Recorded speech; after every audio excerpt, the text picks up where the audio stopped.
আসসালামু আলাইকুম। চলে এসেছি নতুন এক রেসিপি নিয়ে। সরিষা বাটা দিয়ে পালসে মাছের তেল ঝালের রেসিপি, চলুন দেখে নেওয়া যাক। এখানে আমি এরকম বড় সাইজের 2টা পালসে মাছ নিয়েছি। মাছগুলো এখন আঁশ ছড়িয়ে কেটে কুটে পরিষ্কার করে নিয়েছি। এখন এর ভিতরে দিয়ে দিচ্ছি লবণ, দিয়ে দিচ্ছি হলুদ গুঁড়া, দিয়ে ভালোভাবে মেখে নিচ্ছি। এখন এর ভিতর দিয়ে দিচ্ছি সামান্য সরিষার তেল, দিয়ে আবারও একটু ভালোভাবে মাছের গায়ে মেখে নিচ্ছি। আমার মাখিয়ে নেওয়া হয়ে গেছে। এখন চলে যাচ্ছি মশলাতে।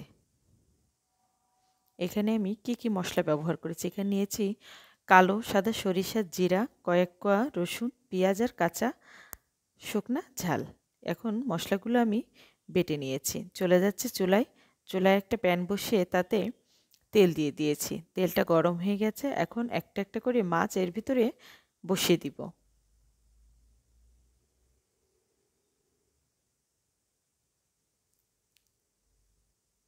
মাছগুলো এক পাশ ভাজা হয়ে গেলে অপর পাশ উল্টিয়ে ভেজে নিব।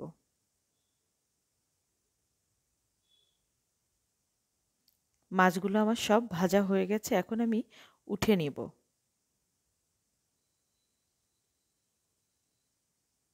সবগুলো মাছ উঠিয়ে নেওয়া হয়ে গেছে।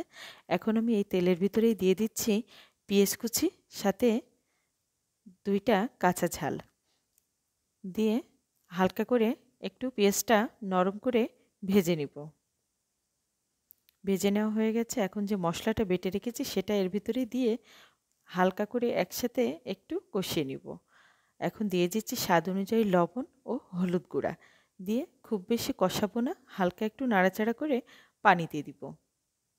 এখানে বেশি কষালে মশলার স্বাদটা নষ্ট হয়ে যাবে। এখন পানি দিয়ে দিচ্ছি। পানিটা ফুটে উঠছে। এই পর্যায়ে আমি মাছগুলো সব দিয়ে দিব।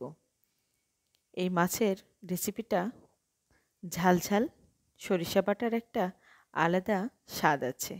মাছটা খেতেও খুবই দারুণ। মনে হবে মাছ খাবো না মাছের ঝোল খাবো, দুইটাই খুবই মজার। রান্নাটাও খুব ঝটপট হয়ে যায়। মাছের এই রেসিপিটা খেতে খুবই ভালো। গরম গরম ভাতের সাথে তো কথাই হবে না। আমার আজকের রেসিপিটা কেমন লাগলো অবশ্যই কমেন্টে জানাবেন, এবং ভালো লাগলে শেয়ার করে দিবেন। সবাইকে শেয়ার করে দেখার সুযোগ করে দিবেন। আল্লাহ হাফেজ।